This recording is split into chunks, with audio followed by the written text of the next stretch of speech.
গত ২ মাসের যুদ্ধে একের পর এক হামলা সত্ত্বেও ইরানের পারমাণবিক অস্ত্র তৈরির সক্ষমতা আগের মতোই রয়ে গেছে। হামলায় ইরানের পারমাণবিক কর্মসূচির ক্ষতির পরিমাণও সীমিত মার্কিন গোয়েন্দা সংস্থার প্রতিবেদনে এমনটাই উঠে এসেছে। এদিকে এপ্রিল মাসে যুক্তরাষ্ট্র ও ইরানের মধ্যে একটি যুদ্ধবিরতি কার্যকর হলেও উত্তেজনা এখনও কাটেনি। হরমুজ প্রণালী দিয়ে জ্বালানি সরবরাহে বিঘ্ন সৃষ্টি হওয়ায় বিশ্ববাজারে জ্বালানি সংকটও তীব্র হয়েছে।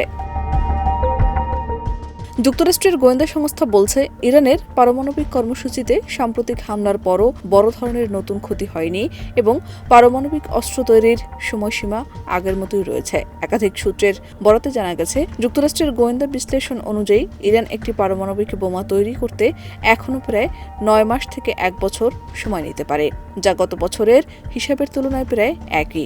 ইরানের পারমাণবিক বোমা তৈরির পথ বন্ধ করতে প্রেসিডেন্ট ডোনাল্ড ট্রাম্প যুদ্ধ শুরু করলেও তেহরানের সেই সক্ষমতায় বড় কোনো আঘাত হানতে পারেনি মার্কিন ও ইসরায়েলি বাহিনী।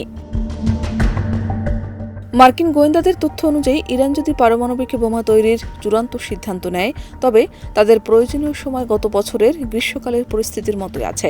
গত বছরের জুনে যুক্তরাষ্ট্র ও ইসরায়েলের যৌথ হামলায় ইরানের পরমাণু সক্ষমতাকে প্রায় ১ বছর পিছিয়ে দেওয়া হয়েছিল বলে দাবি করা হয়।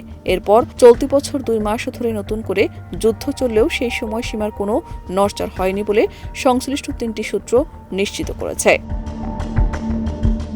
আন্তর্জাতিক পারমাণবিক সংস্থা আন্তর্জাতিক পরমাণু শক্তি সংস্থা জানিয়েছে, ইরানের কাছে প্রায় ৪৪০ কেজি ৬০% সমৃদ্ধ ইউরেনিয়াম রয়েছে, যা আরও সমৃদ্ধ করলে একাধিক পারমাণবিক অস্ত্র তৈরির জন্য যথেষ্ট হতে পারে। তবে এই মজুতের অবস্থান পুরোপুরি নিশ্চিত করা যায়নি। বিশেষজ্ঞদের মতে, ইরানের পারমাণবিক কর্মসূচি কার্যকরভাবে থামাতে হলে শুধু স্থাপনা ধ্বংস করলেই হবে না, বরং অবশিষ্ট ইউরেনিয়াম সরিয়ে নেওয়া বা ধ্বংস করা প্রয়োজন।